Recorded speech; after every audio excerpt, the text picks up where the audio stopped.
Hello नमस्कार दोस्तों। राजस्थान सूजो सी bulletin के आज के इस अंक में आप सभी का हार्दिक स्वागत है। आज हम लोग बातचीत करेंगे आप सभी के साथ 15 फरवरी 2025 के सूजो सी बुलेटिन के अंक में और जानेंगे क्या कुछ राजस्थान सरकार के सूचना एवं जनसंपर्क विभाग द्वारा सरकार से रिलेटेड जो सूचनाएं दी गई है उन पर बातचीत करते हैं। यहाँ पर है जोधपुर कृषि विश्वविद्यालय का छठा दीक्षांत समारोह जो है वो आयोजित किया गया। प्राकृतिक खेती को बढ़ावा देने के प्रयास जरूरी हैं, ऐसा राजस्थान के राज्यपाल ने कहा। राजस्थान के राज्यपाल जोधपुर कृषि विश्वविद्यालय के कुलपति और इसके अलावा राजस्थान के कृषि मंत्री आप सब लोगों के सामने। इसमें हरिभाऊ बागड़े राजस्थान के राज्यपाल हैं।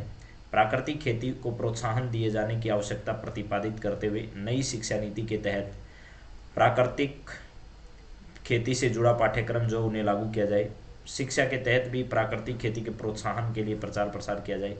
जोधपुर कृषि विश्वविद्यालय के दीक्षांत समारोह में संबोधित कर रहे थे और राज्यपाल ने डॉक्टर जे.एस. संधू, पूर्व कुलपति कर्ण नरेंद्र कृषि विश्वविद्यालय जोबनेर के डॉक्टर ऑफ साइंस की मानद उपाधि प्रदान की। यानी राजस्थान के राज्यपाल ने डॉक्टर जे.एस. संधू और पूर्व कुलपति जो श्री कर्ण नरेंद्र कृषि विश्वविद्यालय जोबनेर है उन दोनों को डॉक्टर ऑफ साइंस की मानद उपाधि से सम्मानित किया गया। राज्यपाल ने विश्वविद्यालय के विभिन्न प्रकाशनों का विमोचन किया जिसमें post graduate and PhD study regulation syllabus, post graduate and PhD programme course curriculum, BTech agriculture engineering आदि क्या है इसमें शामिल है। तो राजस्थान के राज्यपाल की उपस्थिति में अभी हाल ही में कौन से विश्वविद्यालय का जो है वो दीक्षांत समारोह मनाया गया, तो यहाँ पर ध्यान रखिए जोधपुर कृषि विश्वविद्यालय जो है इसका दीक्षांत समारोह आयोजित किया गया। कहाँ पर? जोधपुर में।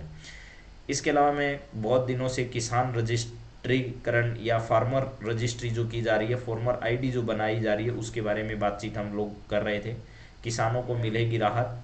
अजमेर में 11,542 किसानों ने, अलवर में 9,908 किसानों ने मुख्यमंत्री भजनलाल शर्मा के निर्देशन पर प्रदेश भर में आयोजित हो रहे फॉर्मर रजिस्ट्री शिविर जो है इनका आयोजन किया गया और किसानों की फॉर्मर आईडी जो है यानी फार्मर आईडी जो है वो क्या की गई, बनाई गई।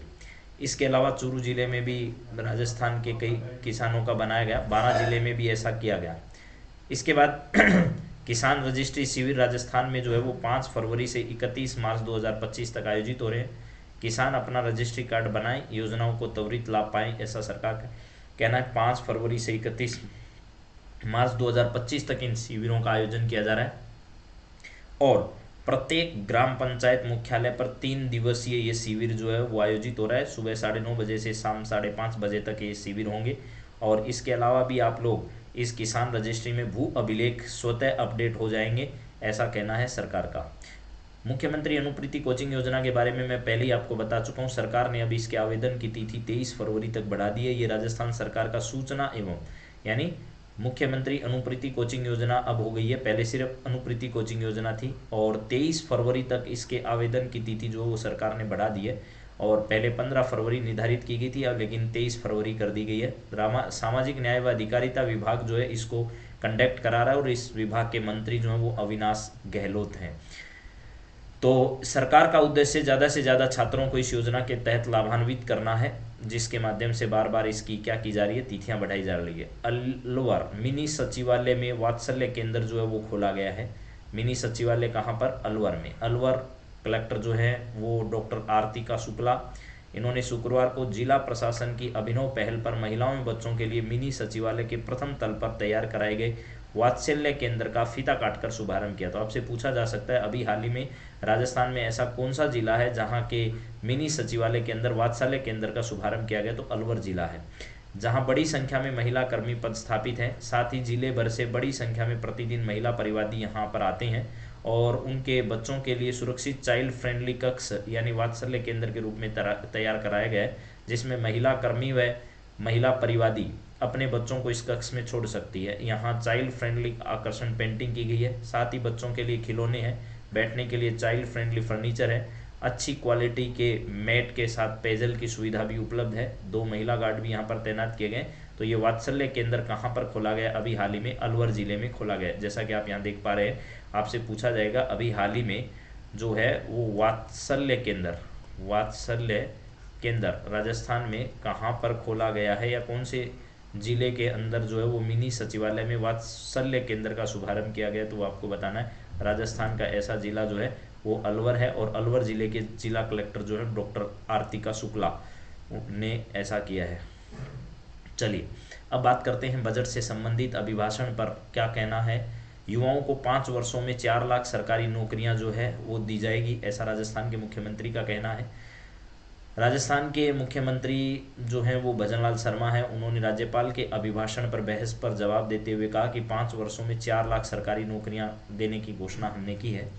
एक वर्ष में 59,236 पदों पर हम नियुक्ति कर चुके हैं और भी नियुक्तियां हम करने जा रहे हैं, जिसमें आप लोग देख सकते हैं शिक्षक हैं, पैरामेडिकल स्टाफ है, कनिष्ठ लेखाकार है, वन कर्मी है और पुलिस कांस्टेबल है। विभिन्न पदों पर भर्ती जो है वो सरकार के द्वारा की जाएगी। प्रदेश में भर्ती प्रक्रिया पारदर्शी होगी, ऐसा भी उनका कहना है कि हमने कुछ ऐसे मापदंड तैयार किए हैं जिनके आधार पर पेपर लीक की जो घटनाएं थी उन पर हम लोग कार्यवाही कर रहे हैं।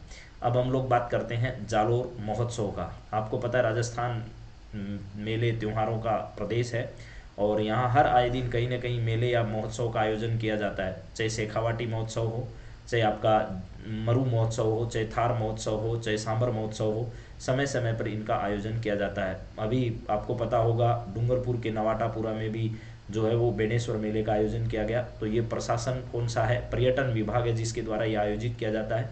तो पर्यटन विभाग, जिला प्रशासन और जालोर विकास समिति के संयुक्त तत्वावधान में ये मेला जो है वो जालोर महोत्सव शुभारंभ हुआ है। मुख्य सचेतक श्री जोगेश्वर गर्ग, जिला कलेक्टर प्रदीप के गावड़े, इनकी देखरेख में इस मेले का शुभारंभ किया गया। और इस मेले में ऊंट, घोड़े, कच्छी घोड़ी नृत्य, गैर नृत्य, ये जो नृत्य हैं बहुत प्रसिद्ध है इस क्षेत्र के, ठीक है। लूर नृत्य और घूमर नृत्य राजस्थान के लोक नृत्यों में शामिल है। कच्छी घोड़ी नृत्य, गैर नृत्य और लूर नृत्य और घूमर नृत्य, ये परीक्षाओं में आने वाले वो सवाल हैं जो आपसे अक्सर पूछे जाते हैं। कच्छी घोड़ी नृत्य आपको पता है शेखावाटी अंचल में बड़ी मात्रा में किया जाता है और आप देख सकते हैं यहाँ पर भी गैर नृत्य भी बड़ा प्रसिद्ध है। इसके अलावा लूर नृत्य और घूमर नृत्य, घूमर तो आपको पता ही है हर उत्सव के समय आयोजित होने वाला, विवाह में ज़्यादातर या सांस्कृतिक कार्यक्रमों में ज़्यादातर घूमर का आयोजन किया जाता है। तो ये आपका जो है जालोर महोत्सव, इसका उद्घाटन अभी हाल ही में कहाँ पर किया गया है, तो जालोर में ही किया गया है। जालोर महोत्सव हर जगह, कहीं शेखावाटी महोत्सव तो कहीं जालोर महोत्सव, कहीं सांबर महोत्सव, ये सब आयोजित होते रहते हैं।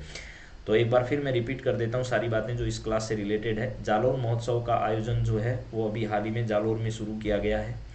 इसके अलावा फार्मर आईडी बनाई जा रही है। अलवर जिले के जिला कलेक्टर डॉक्टर आरतिका शुक्ला ने, ठीक है, डॉक्टर आरतिका शुक्ला ने अभी हाल ही में मिनी सचिवालय में वात्सल्य केंद्र जो है उसका क्या किया है, शुभारंभ किया है। और सरकार जो है वो युवाओं को रोजगार देने के लिए आगे बढ़ रही है, ऐसा राज्यपाल के अभिभाषण में कहा गया। किसान रजिस्ट्री शिविर का आयोजन 5 फरवरी से 31 मार्च 2025 तक राजस्थान में किया जा रहा है। अनुप्रति कोचिंग योजना की तिथि जो है वो बढ़ाकर कितनी कर दी है, 23 फरवरी तक बढ़ा दी है सरकार ने। इसके साथ ही हम किसानों की फार्मर आईडी के बारे में बात कर रहे थे, तो राजस्थान के विभिन्न जिलों के किसानों को इसका लाभ दिया जा रहा है और ये फार्मर आईडी बनाई जा रही है। इसके बाद में अगर बातचीत की जाए जोधपुर कृषि विश्वविद्यालय जो है, उस जोधपुर कृषि विश्वविद्यालय का अभी हाल ही में कौन सा छठा जो है वो दीक्षांत समारोह आयोजित किया गया, जिसमें राजस्थान के राज्यपाल हरिभाऊ बागड़े जो है उन्होंने इसमें क्या किया, भाग लिया। तो ये इतनी सारी जानकारी 15 फरवरी 2025 के सूजसी बुलेटिन से रिलेटेड है। बात करते हैं अगले किसी क्लास में सवालों से संबंधित। तब तक आप सभी को बहुत बहुत धन्यवाद। जय हिंद, जय भारत, जय जय राजस्थान।